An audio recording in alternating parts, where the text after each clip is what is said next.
Listen, listen, Linda. Listen. Oh, wait a minute. Wait.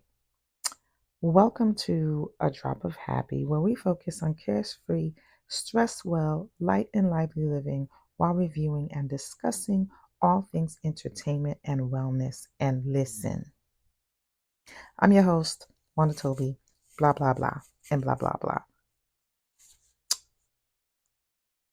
I went to the movies. I haven't gone to the movies in a minute because, you know, I got stressors. And sometimes, and I was going to talk about this, I'm going to do another post about this. Sometimes when we have things that happen or that we're trying to deal with that causes us stress or stress us out, the first thing that we do is start ignoring ourselves or doing the things that help us relieve stress and make us feel happy and make us feel joy and blah, blah, blah, blah, blah. So I've been kind of doing that. Work in progress, always. With that being said, I haven't had the chance to go to the movies because I am a moviegoer. I like going to the movies. But I did finally go. I went, it was me, my daughter, my son, and my daughter's boyfriend, and we trucked on over to the movies. So listen, I am a fan of the Aliens series. I've probably seen them all, okay? Aliens, Alien Resurrection, the Romulus is the new one. Prometheus, Covenant, Alien versus Predator, all of them. Probably seen all of them. And then before I went to see Alien Romulus, I decided to watch Alien again. Well, the kids and I were supposed to watch Alien. We were supposed to like do the whole watch the series, and we watched Alien. I stayed up. They fell asleep, but that's neither here nor there. But what I'm trying to say is, listen, go see this movie. That's all. That is all. That is the post. It is not. Um, but yes, go see the movie. So obviously I'm late because, like I said, haven't been doing my normal movie going things. Um, and it came out, so Alien Romulus, it came out in the theaters like 2 weeks ago. But I have arrived. I am here. I made it. And I was at the edge of my seat for the most part of this movie. Unexpectedly so. I mean, I usually, I didn't see much of the trailers because again, I would have went to see it because I'm a fan. Um, so I wasn't sure what to expect. I was like, whatever. And I really try to avoid like heart pumping, whatever, but I can't. But I love a good action movie and I love a good sci-fi. So I make exceptions. But I was pleasantly surprised. So they did go with like a younger crew this time around. Um, really, I felt like they were portraying like a group of young green adults who were just in search of a better life. And that kind of, when you're kind of doing movies, you always want to make a connection and make the viewers like care what happens. So there was kind of an affinity towards them succeeding kind of early on.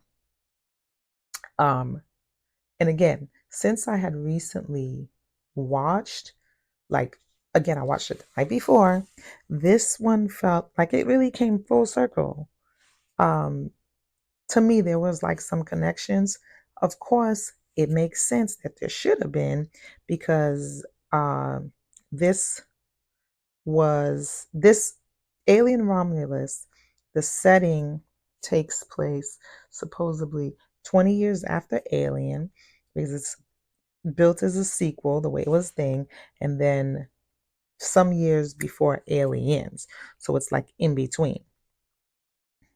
Um, Alien Romulus, it follows the main character, whose name is Rain, played by Cailee Spaeny, and I'm probably gonna say these names wrong. I know I should do better. Let's move on. Focus, and move on. Okay. Her brother, her quote unquote brother, Andy, played by David Jonsson. And I always like to tell the actors' names because they deserve credit for their craft. Um, so I always like to make sure that we know who's playing who or what have you, especially if they're good, because if they're good, I'm gonna want to see their other works. So, and this is a brother, so I always like to support and see what we be doing. So, but I'm pretty sure he's a British actor, or maybe he wasn't. He may just have to. I don't know. I digress. Okay, focus.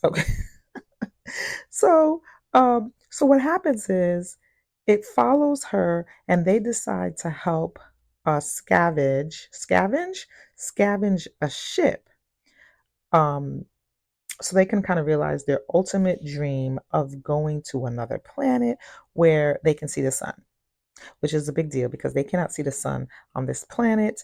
It's a mining planet. They're suffering. It's not a good look. Honestly, they're basically like slaves, okay? But we'll get into that later. So what happens is it follows them as they join a group of other people, about four other youngsters, to kind of steal supplies from the abandoned ship that has kind of orbited into their planet. And I guess, it's who knows, many years in the future, and people, that's just a means of transport. Poor, whatever, you got a ship. You got a ship. Don't ask me, it don't make sense. But in this day and age, it doesn't make sense. But everybody has a ship. And apparently these folks, they got a ship.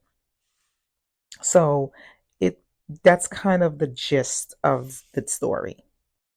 Now, Cailee Spaeny, Cailee, and David Jonsson, let me tell you, they did a great job with their acting, like all the ups and downs and the emotions and the I thought they did a good job. And truthfully, overall, for me, the acting from all of the cast was on point. And I, well, the one guy I've seen before, Tyler, her ex, I've seen him before, but a lot of the rest of them, I don't know who they are. I haven't seen them before, but they pulled it off. Absolutely. Now, I thought it did take a little bit to pick up steam initially. You could say like it was kind of boring, but it was really important to build a backstory, particularly with Rain, that again created some investment from the audience because, like, you gotta, when you're watching a movie, you have to want to connect with somebody and want somebody to succeed or somebody to, you know, you gotta like somebody. And they did a good job of, I don't know if they necessarily a good job of making me like her, but I was interested. I was interested and invested enough in her situation um, to see what happens. Again, it took a little bit to pick up in the beginning, but oh, once they got on that ship, though, once they got on that ship, I was biting my nails the whole time. I mean, uh, I don't know about anybody else, but sometimes when I don't want to watch something, I get a little dramatic. I'll be like hiding my face, and me and my daughter were doing the same thing because it was an adrenaline pumping ride. And I have to say, the set design and the cinematography, they were very well done. Like the ship, the set design and the ship were like additional characters. Like the ship was a whole vibe. And there was one scene in there. Again, I'm not gonna try to give spoilers. I will let you know when I start with the spoilers, which will be very soon. But there was one scene in there. I was like, huh. I felt like, okay, so again, I had just finished watching the first Alien. And in the first Alien, and it's worth watching. Like, let me say that it is worth watching. But in the first Alien, when the alien popped out of the stomach and shed the first layer, right? Because next thing you know, the alien was huge.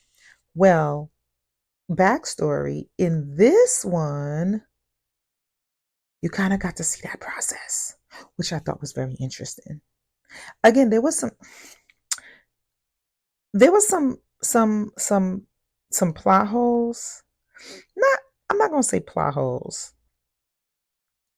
Um, I'm not gonna say that. I'm gonna say there were definitely some aspects of the writing and some obvious plot points that were like solely done to advance the story, advance the movie. And there was some points where I was just like, well, what, why did this happen? Well, well, well. which is why, regardless of that, I was very entertained. The entertainment value for me and my kids was up there. So I could have given it a 10, but I didn't. I gave it a 9.5.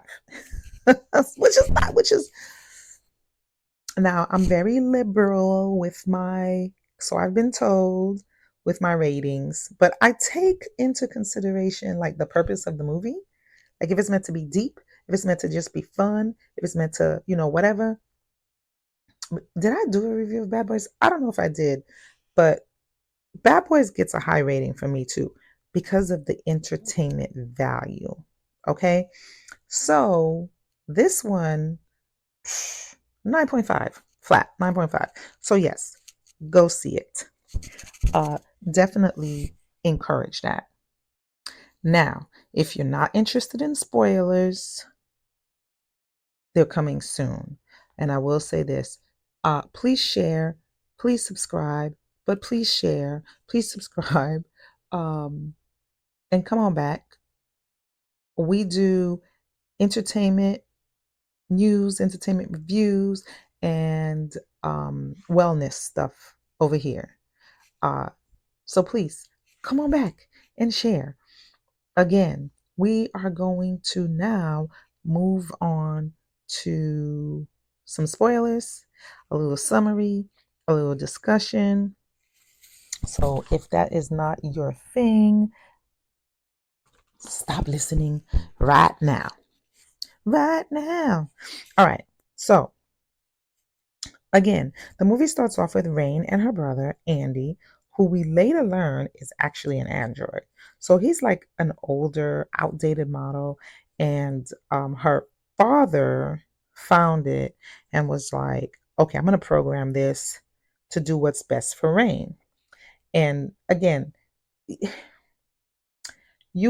I felt like maybe he had like a learning disability or something, like if he was real, if he was a real person, and obviously adopted because he was black.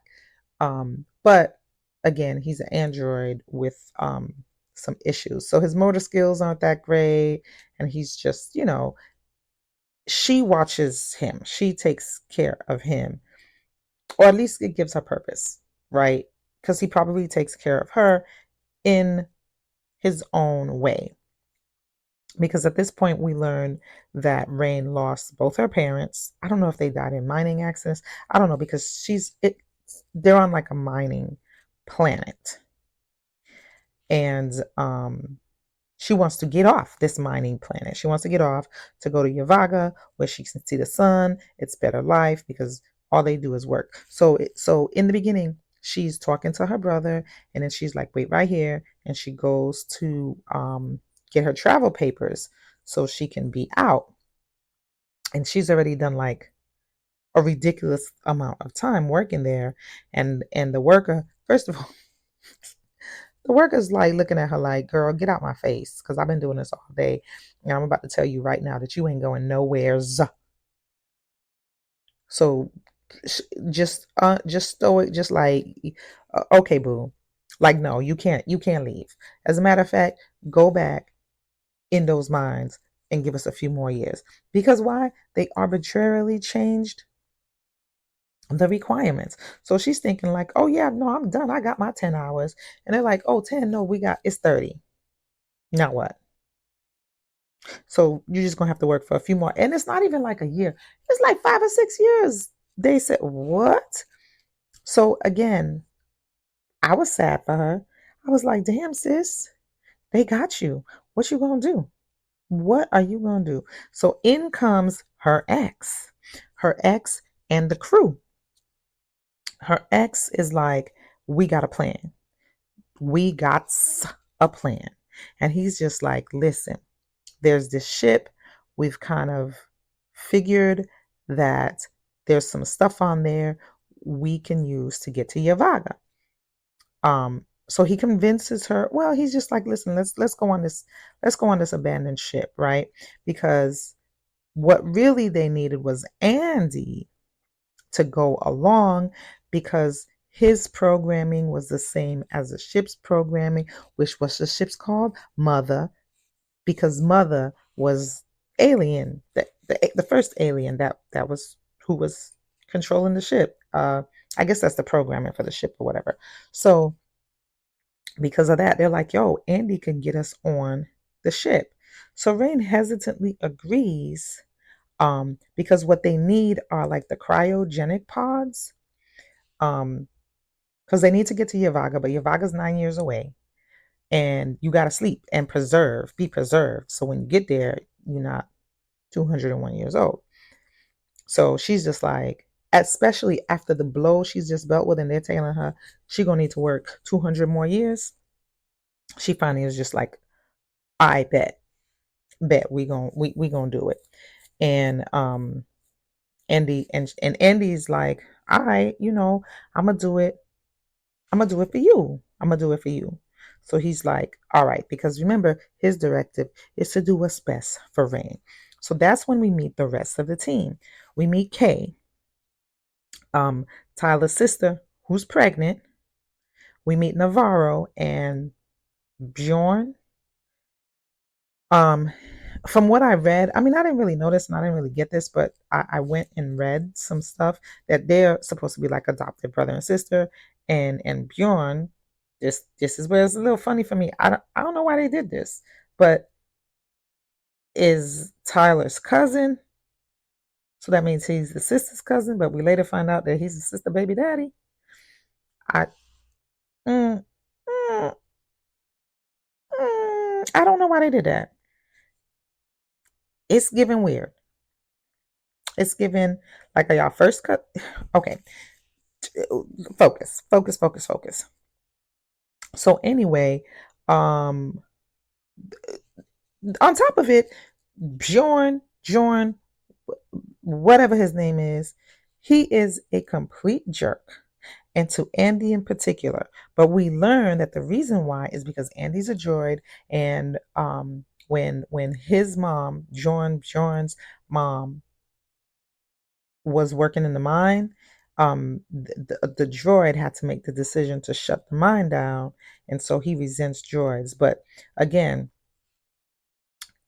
this concept becomes important because basically his mom was sacrificed for the greater good, because it was either like 3 miners die or 10, 15 miners die, something like that.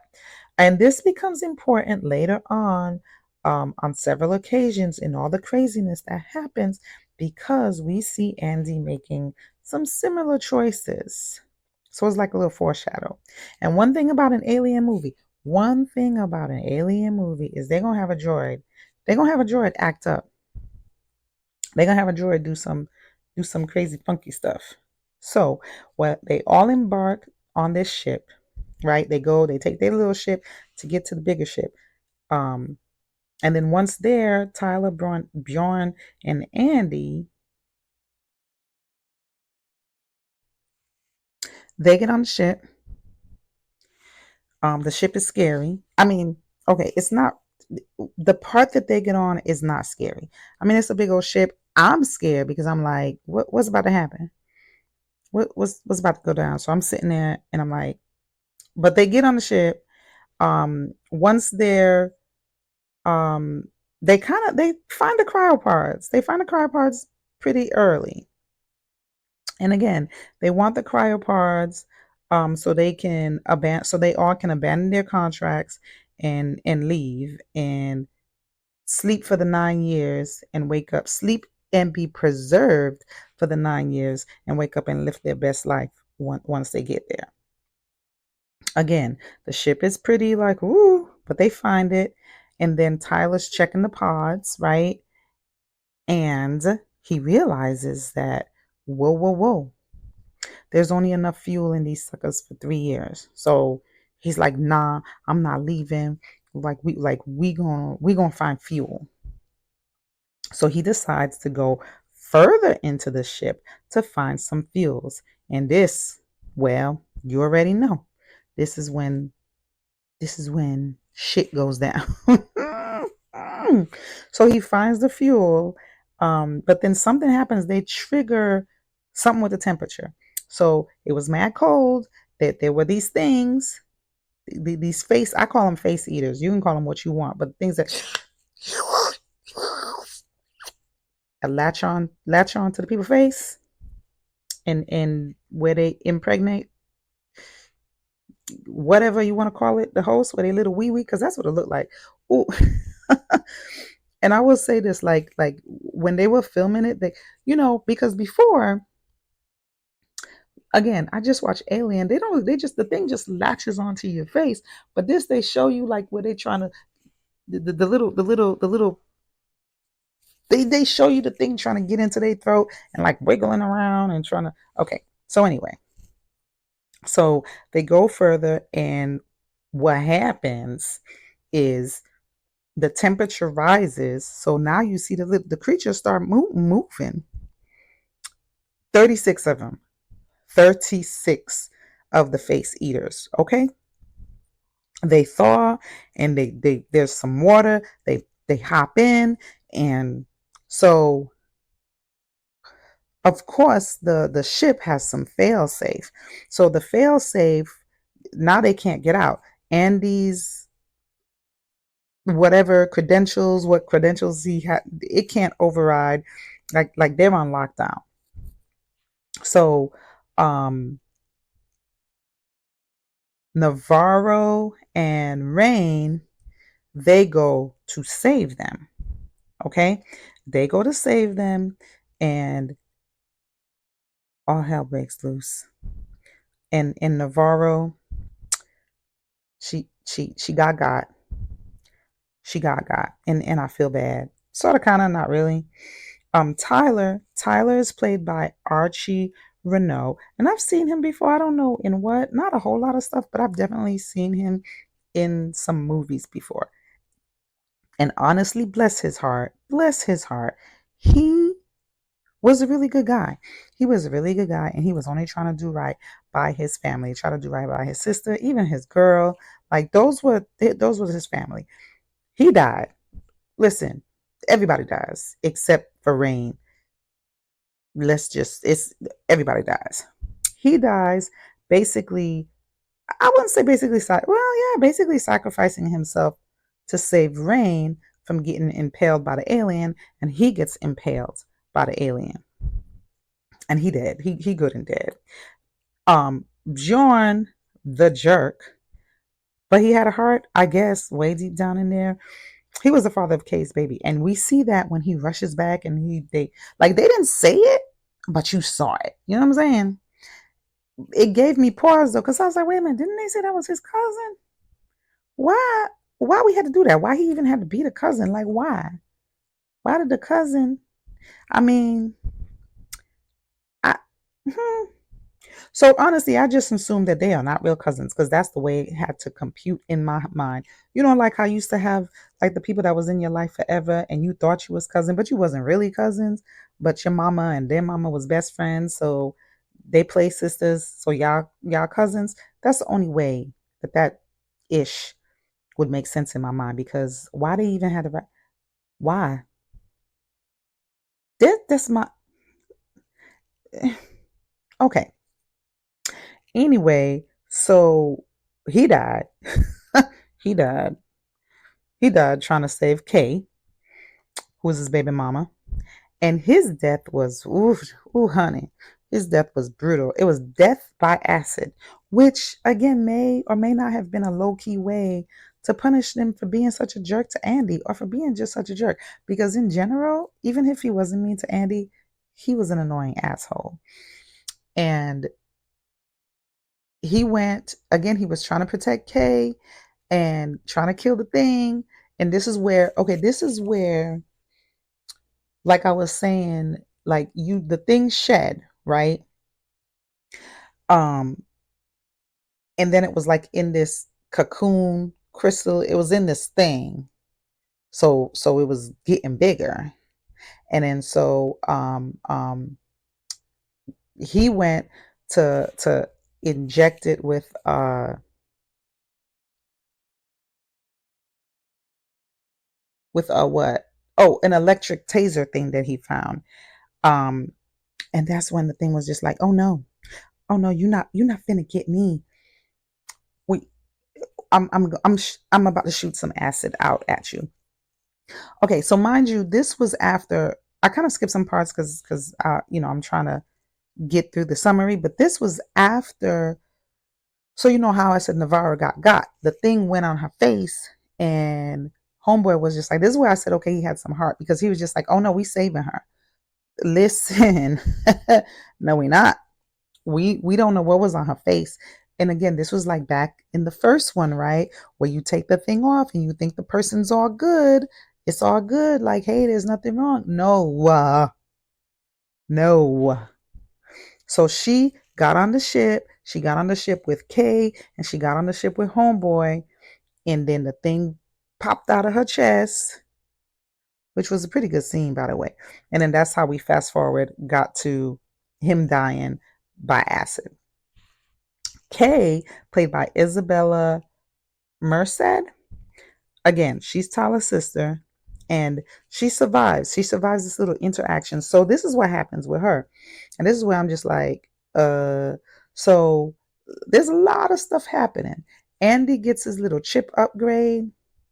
Um, I'm skipping a lot of parts, but Andy gets his little chip upgrade. So now Andy's not this awkward, defunct, need rehab android. He's like, I got this. He's smart. He's intelligent. He's figuring things out. His speech changes. Like Andy's like the man at this point. Um, so at one point they're like, the brother comes across Kay and is like, Andy, open the door. Andy, open the door. Andy, open the door. Because and Andy was just like, he's looking behind it. He's just like, yeah, but y'all don't see that. Y'all don't see that. He's like, y'all don't see that. Y'all don't see that thing that the monster. Y'all don't see that. No, I'm not opening this door. So then Kay gets impaled and she gets dragged. Long story short, they find her again, but she is hurt. She is hurt bad. She is hurt bad. So somehow she survives all this, only to be killed by her foolish choices.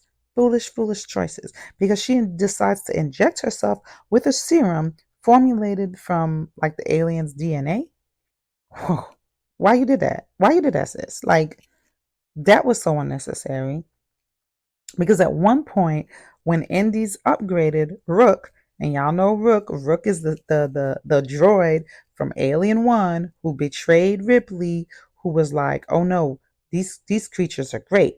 So he convinces the altered Andy to do what's the best interest for the company. So basically, Andy's original directive to protect Rain is overwritten. So now he's just like, oh no, he has to do what's the best interest of the company. Um, and that is to deliver the serum that Brooke worked on from altering and manipulating the DNA.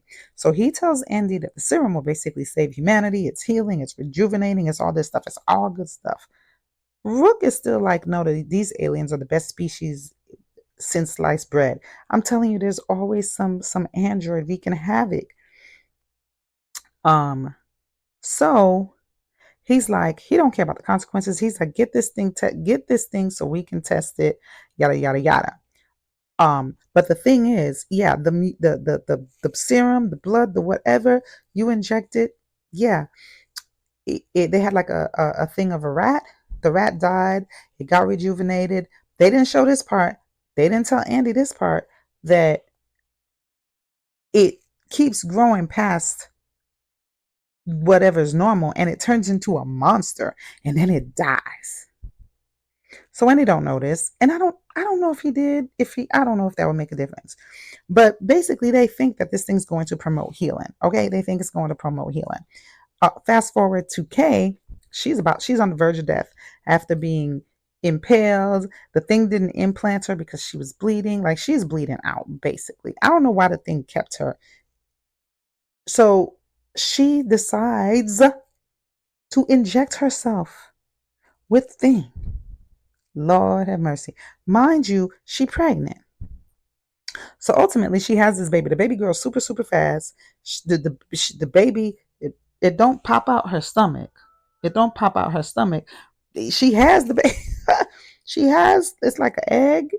It, that scene was bonkers, by the way. So she has the baby, and the baby comes back to kill her, which is not a baby. It turns into this huge, grotesque, walking humanoid alien thing.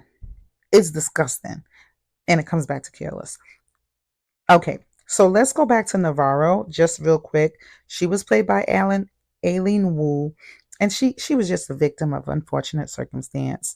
Um, I really, her death was definitely a plot point because somebody had to be the first victim so the thing could jump out their chest. Because the way she got, she was just over there minding her business, about to leave. They were running from the things, and out of nowhere. So there is that. Now let me tell you, Andy, first of all, I don't think there's been a black droid like wreaking havoc or saving people or whatever in all the aliens. Um, and he did such a good job. I'm gonna say it again. Him and the chick that played Rain, they did such a good job. All of the actors did such a good job. But he was played by David Jonsson again, and he really had me going through all the emotions because first he was this cute little underwhelming droid, and then due to that chip upgrade, he was like, "Okay, what? You need something? I got you." He became strong. I don't know if he was stronger, but he knew how to. He wasn't necessarily stronger, but he knew how to. He moved better, and he knew how to use his body. So he was badass. He was badass. The thing though that kind of messed him up is the directive to protect the interests of the company instead of protecting Rain. If he was still on the let me protect Rain tip, listen, he would have been dope. He would have been dope. But unfortunately, he was not. And in that state, he saved them so many times. And there was one scene where they got big mad at him because he wouldn't open the door. And I don't blame him. I'm like, why y'all getting mad? I wouldn't have opened the door either. Because again, the alien is right there. Like, what do you think? We all gonna die. We all gonna die. So no, I'm not opening the door. And there were some other things. So when he didn't do that, Rain was side eyeing him big time. But regardless, like, that was a smart choice. Eventually, though, she removed the chip that gave him the impressive upgrades, and he was back to being insufficient and awkward. And I was like, dang, I wish he would have retained some. Like, why didn't his operating system retain some of those darn upgrades? Like, maybe not the personality things, but I felt like he didn't have to go back to just being regular. But again, I felt like it was kind of like full circle a little bit. Um, so maybe that's why, and to kind of show the connection and stuff like that. Because honestly, as much as it pains me, he was basically Rain's emotional support droid. But even when he was back at Andy, He did save Rain a couple of times, and so he gets some points. He saved her a couple of times, and he really cared for her. And I will say this: one thing about these droids, they got too much emotion because he was a little shady, he was a little salty. It was very entertaining. Um, and then Rain again, she was played by Cailee Spaeny, whatever, and she was pretty badass. Was it realistic? Hell no. No, because the number of times I would have died in this movie had I been her, the number of times. First of all, my son and I had a discussion about this because, not for nothing, truth be told, we wouldn't have even been there. We would have been safe. I don't know. There's so many points in time. Okay, let's say I did agree to go on there. Um, at some point in time, I probably would have died because I probably would have made a decision that I would have stayed on the ship, and then if I stayed on the first ship, I would have died, probably with Kay, probably with. So I would not have survived. So was it realistic? No, no, ma'am. It was not. It was not. But was it badass? Yes, it was. Yes, it was. And again, aside from when she wanted to like open doors when she shouldn't, when she had no business opening them, like when that alien was over there and when they were in that quarantine room and she saw stuff, I don't know. But for the most part, I felt like she made some smart survival choices. And at the end of the day, like Ripley from the beginning, she was the only survivor, okay? She was the only survivor. Now, again, I'm going to say, did I feel like I really do feel like things came full circle, right? A lot of small things reminded me of the original. And again, I probably only noticed because I just watched Alien. I just watched it, right? Again, technically, this is a prequel to Alien. No, a sequel to Alien, a prequel to Aliens, which of course makes those connections like completely sensible. But considering the fact that this movie was done 40 years after the first Alien movie, I thought it was cute. I thought it was, and I always like Easter eggs and like, things that you can trace back. I always like that. And of course, Rook was a big giveaway because obviously he wasn't the same droid, but um he was like remade or what have you because he was definitely a younger version, but he had the same attitude, the same directive. He didn't give two rats ass about humans. He was just like, I just need to learn more, preserve this alien species. I don't care about y'all. I don't care. And the fact that the alien they ended up testing on was the same one that Ripley blew out of her ship, that wasn't lost on me. That was kind of dope because I for sure thought that sucker was dead. For sure. Though that's the last we've heard of him. And Rain essentially being like the last woman standing was definitely significant. Um, and mostly to me, that like there was a part when she slipped into the spacesuit just like Ripley did in the first one. Again, it's giving me homage vibes, okay? But I only know that because I watched Aliens right before. So again, lastly, if you want a heart pumping experience and you're a fan of the Alien movies, go watch this. You will be entertained. Um, Go watch it in theaters. If you're not a big theater goer, fine, whatever. Watch it at home. Do you, boo? But I had fun watching it. And you know what? While I was watching it, while I was watching the movie, and the alien was wreaking havoc and doing all of this nonsense, I was like, "Ooh, we need to have another Alien versus Predator movie so that the Predator can kick the aliens' ass." Because honestly, they are diabolical, heinous, disgusting, vile ass creatures. I mean, neither of them give a darn about humans. We're like ants. We're like ants, but still. So, come on, let's go. Let's go with the alien. Let's go with the alien versus predator. And I'm probably just gonna watch it just so I can get some satisfaction because the predator does hem the alien up, if I remember correctly, and that's what needs to happen. So again, go check it out. It's just mind-numbing entertainment. But it was a lot of fun to me. Go check it out. Thank you for listening. Like, share, subscribe, all that good stuff. Pretty please with sugar on top. And remember to always live light and stress well.